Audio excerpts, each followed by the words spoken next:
Bilang isang single parent na may 3 anak, mahirap para sa akin na maiwanan kasi may cancer ako. So mamatay ako, paano na yung mga anak ko noon?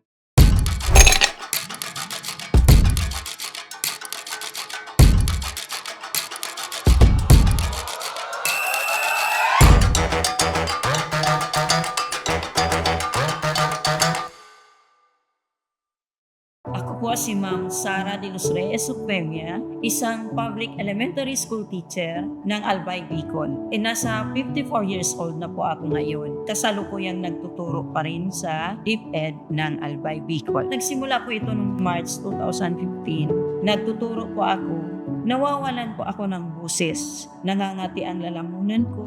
Tapos napapaos. Minsan nga sa isang araw, isang subject na lang ang naituturo ko. Akala ko mawawala rin yun. Na umiinom lang ako ng mga sa makating lalamunan. Akala ko simpleng paus lang. Hanggang 2016, may tumutubo ng bukol sa aking lalamunan. Lumalaki po siya. Nagsimula po siya ng isa sa loob dito. Hanggang nanganak po siya kabilaan. Lumaki po yung liig ko. Lalong lumala ang nararamdaman ko. Hanggang naisipan ko nung magpa-check up. Ang dami sa aking laboratory test. Nagsimula ako sa ENT.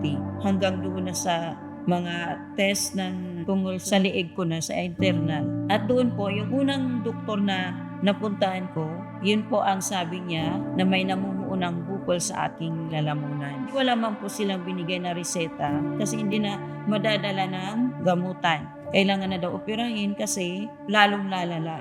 Hanggang nung 2018, ako sa second opinion sa isang doktor. Kailangan na daw i-biopsy. Meron na nakalagay po doon na cancerous na yung goiter ko, yung bukol ko. Kaya nung malaman ko po yun, magsimula noon, hindi na ako makatulog sa sobrang takot ko na may cancer ako. So mamatay ako, paano na yung mga anak ko noon? Bilang isang single parent na may 3 anak, mahirap para sa akin na maiwanan kasi akala ko pag goiter na operahan, cancerous yun, may tendency mamatay ako at hindi maging successful. Magsimula nung hindi ko man itinuloy yung pag-opera, 2 beses akong isinalang. Kasi sabi nga, delikado na daw, hindi na kaya ng gamutan. Sa isip ko noon, mahimala pa, kaya pa ito. Kaya pa ito, kaya sa isip ko, ayoko talaga magpa-opera. Hiningi po sa akin para sa operasyon. Noon ay 150,000 para lang doon sa doktor mag-a-assist. Hindi pa kasama yung mga resetang gamot at maintenance. At sinabi rin nila mag-chemo at mag-radiation. Hindi ko na po yun naituloy kasi nga marami kong napapanood. Titita ko nawala ng boses dahil inopera din siya sa goiter. Nung bumalik naman yung bukol ulit niya, kaya sabi ko ayoko nang magganyan. Kasi pagtuturo lang ang kapital ko, kailangan ko ng boses. Kung mawalan ako ng boses, paano na ako makapagturo? Kailangan ko maging matibay. Kaya nagdasal ako ng magdamag. Sobrang sakit mo kasi. Napakasipag ko kasi noon lahat ng trabaho ginagawa ko. Kaya siguro sa isip ko yun na ang naging resulta. Nagkaroon ako na ng sakit ng goiter at hindi ko na alam kung anong gagawin, kundi magdasal na lang. At ipinagdasal ko po noon na makakita ko ng isang herbal kasi naniniwala ako na gagaling pa ako sa mga herbal.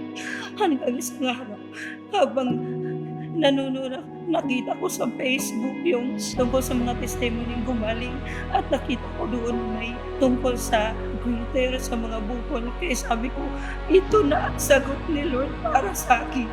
Ito na ang makakatulong sa akin para mawala ang luz. Ang sakit ko, ang goiter ko at ang mga bukol na tumubo ko kabilaan.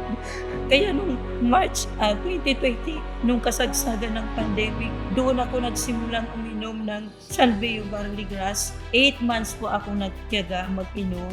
Nung una capsule, ngayon nung 2021 na nagsimula na ako ng jar. Sa isang basong tubig po, sa isang kutsara na po ang tinitimpla ko 3 times a day po. Naramdaman ko po na unti-unting na may plema pong lumalabas sa aking bibig. Wala naman akong sipon pero kusang lumalabas po sa dila ko sa bibig ko. Kailangan ko idura. Yun po pala, unti-unti na lumiliit, natutunaw yung goiter ko, yung bukol ko sa liig. Simula simula noon, lagi na akong nagdudura kasi yun na pala yung natutunaw na bukol na glitter sa aking liig. Simula noon, araw-araw yun hanggang mawala na yung idinudura ko. Napansin ko na nawawala na yung mga bukol ko magkabilaan. At napansin din ng mga co-teachers ko at ng mga anak ko, ng mga kaibigan ko na nawala na yung glitter ko. Sobrang tuwa ko po kasi napakinggan ni Lord ang aking mga dasal na kaya pa ito ng herbal, kaya pa ito ng food supplement, kaya pa ito ng Salvio Barley Grass. Para sa akin, ang Salvio Barley Grass is itong instrumentong ginawa ni Lord para maibigay sa mga taong nangangailangan na tulad ko.